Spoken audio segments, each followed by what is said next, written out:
Hello and welcome, I'm Nikita Kapoor and you're watching the Daily Jagran. In this special segment, I will take you through some of the top stories making headlines today. Let's begin. 1 year after tensions hit boiling point over the killing of Khalistani separatist Hardeep Singh Nijjar, Canadian Prime Minister Mark Carney, who met Prime Minister Narendra Modi on the sidelines of the G7 summit, faced a pointed question from the media. The question was, did the sensitive Nijjar issue come up in that closed-door conversation between Modi and Carney? His answer measured and markedly different in the tone from that of Justin Trudeau. Carney said, and I quote, "There is a judicial process underway and I need to be careful about further commentary on the matter." This is what Carney said. Mark Carney notably avoided repeating the kind of direct public accusations that Justin Trudeau had made against India last year. Let's rewind first. In September 2023, Justin Trudeau accused Indian agents of involvement in the killing of Hardeep Singh Nijjar, a designated Khalistani terrorist. India hit back, calling the claims absurd and politically motivated. Since then, diplomatic relations nosedived. India expelled Canadian diplomats. Canada retaliated too. The chill was unmistakable, and through it all, Canada has yet to provide public, actionable evidence to its support its allegation, a point India has repeatedly emphasized. But now that iciness may just be beginning to thaw. The Modi-Carney meeting is being viewed as the first step toward re-engagement. Both leaders underlined the need for cooperation, not confrontation, especially on the matters of law, justice, and cross-border security. For Carney, this is a diplomatic tightrope. On one hand, he inherits a politically explosive case.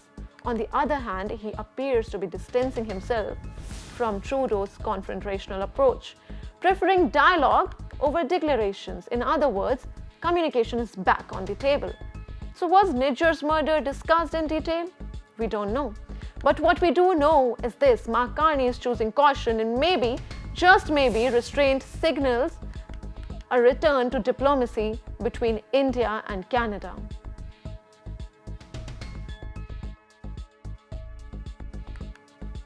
Iranian Supreme Leader Ayatollah Ali Khamenei has reportedly transferred key powers to Iran's military command, more specifically to the Islamic Revolutionary Guard Corps, the IRGC in Iran. This unprecedented shift comes amid escalating tensions with Israel, a rising death toll among senior Iranian military commanders, and direct threats from the United States, marking a tipping point into an all-out war. Khamenei and his close family, including his influential son, Mojtaba, have now been moved to a heavily fortified underground bunker in northeast Tehran, a move that many say signals just how close the region is to a full-scale conflict. And it is not just speculation. This relocation comes amid a string of high-level assassinations. Israeli airstrikes in recent weeks have reportedly killed several top Iranian military officials, including Iran military strategist General Ali Shadmani, who was also Khamenei's close aide. These losses have left Khamenei into a corner alone. And here's where the things take a darker turn. In Washington, President Donald Trump has issued a stark warning to Tehran. Trump declared, and I quote, "We know exactly where the Iranian Supreme Leader is, hiding." And in Israel, Prime Minister Benjamin Netanyahu isn't holding back either. In recent statements, he made it very clear. He said that removing Khamenei from power would, in his view, end the conflict between Iran and Israel. But what does all of this really mean? The transfer of powers to the military suggests that Iran is shifting from diplomacy to defense mode now. This is not just a reshuffle, it's a war posture. With the civilian government increasingly sidelined, military now dominates decision-making in Tehran. And with that, the question we must ask, is a full-blown war between Israel and Iran now inevitable? Ayatollah Khamenei is now underground. His most trusted generals are dead, and power has been placed in the hands of the military, and the world holds its breath.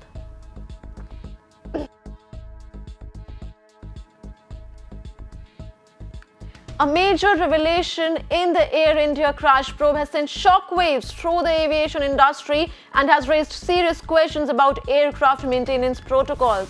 It has been nearly a week since Air India flight AI-171 crashed shortly after takeoff from Ahmedabad, a tragedy that claimed over 250 lives and left the nation mourning. Now investigators are zeroing in on a crucial piece of the puzzle: the aircraft's right side engine, which had been replaced just 3 months before the crash. As per a report by India Today, the right engine of the aircraft, the very one now under scrutiny, had undergone a complete overhaul and was reinstalled in March 2025 itself. That is just 3 months before the fatal flight took off on June 12. The aircraft itself, a nearly 12-year-old Boeing 787-8 Dreamliner, had its last comprehensive maintenance check in June 2023. The next was scheduled for December 2025. But it is the timing of this engine replacement that's now raising serious red flags. What went wrong? Was there a technical glitch? Was there a flaw in the reinstallation? Or was it something more systematic? These are the questions investigators are now racing to answer, because the answer could reshape safety protocols across Indian aviation. Adding to this, interestingly, just 2 months before the crash, Air India had increased the insurance cover on the aircraft, this very aircraft that crashed, from rupees 750 crore to 850 crore. That is 100 crore hike.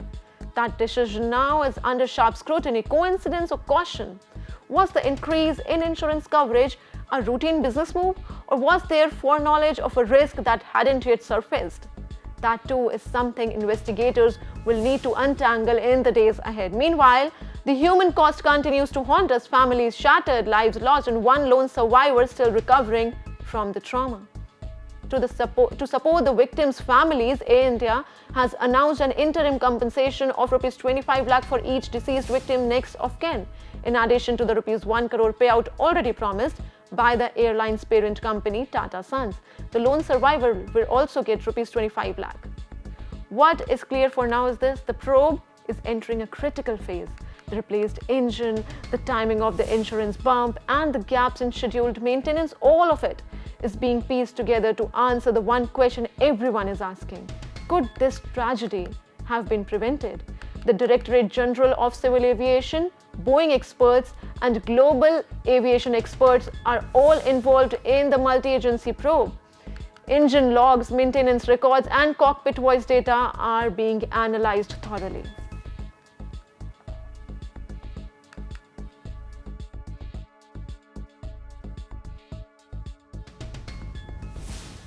A rare moment of humor on the global stage has now set social media on fire. At the G7 summit in Canada, a seemingly light-hearted exchange between two world leaders has become the internet's new obsession. It began with Prime Minister Narendra Modi greeting French President Emmanuel Macron on the sidelines of the summit, but instead of the usual diplomatic pleasantries, meet and greet PM Modi with a wide smile asked Macron, and I quote, "Nowadays you're fighting on Twitter." That one line broke through the stiff atmosphere of global negotiations. Macron burst into laughter. Modi joined in, and for a brief moment there, the room, usually heavy with strategy, was filled with shared humor. But as always, what happens on the sidelines doesn't stay there for long. Within minutes, the internet had picked up the scent. Social media platforms like X and Instagram lit up with theories and memes, many users decoding the PM's remark as a not-so-subtle nod to the growing digital tension between Macron and US President Donald Trump. Now, here's the backstory. Just 24 hours before this, a simmering row had erupted online between Trump and Macron when Macron hinted at the G7 that the United States is interested in mediating a ceasefire between Israel and Iran, and that is why Trump cut short his Canada trip. This is what Macron said. Well, Trump's response? Anything but quiet. Trump fired off on Truth Social, calling Macron a publicity seeker and denied his claims. And so, PM Modi's quip took on a whole new meaning. Was it just a joke between old friends or a pointed diplomatic wink? Either way, the internet was not going to let this one slide. From political analysts to meme pages, the clip has gone viral.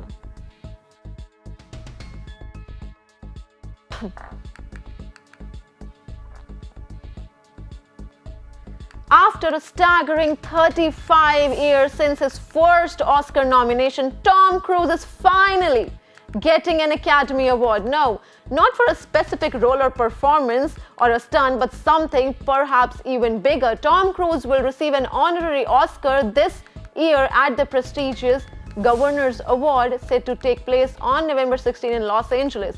4 nominations, decades of dazzling blockbusters, and now an Oscar not for a single film but for an entire legacy. The Academy will honor Cruise for what they call his incredible commitment to the filmmaking community. True. Now let's rewind.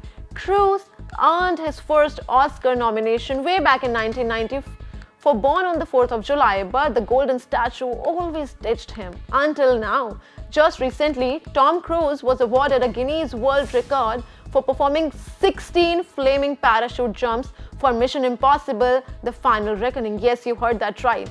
16 flaming parachute jumps at 61 years old. That is not just commitment, that's obsession-level dedication to authenticity, to spectacle, to cinema. In an era dominated by green screens and AI-generated backdrops, Tom Cruise remains stubbornly analog, insisting on doing his own stunts, pushing the limits of what action heroes can be, and continuing to bet big on the theater experience. That's Tom Cruise for you, and it's paid off. And while this year's Governor's Award will honor several luminaries for their lifetime achievements, Tom Cruise's name on the list sends a powerful message that sometimes the Academy doesn't just reward what's trending, it acknowledges what's timeless. For Tom Cruise, the mission was never impossible, just delayed.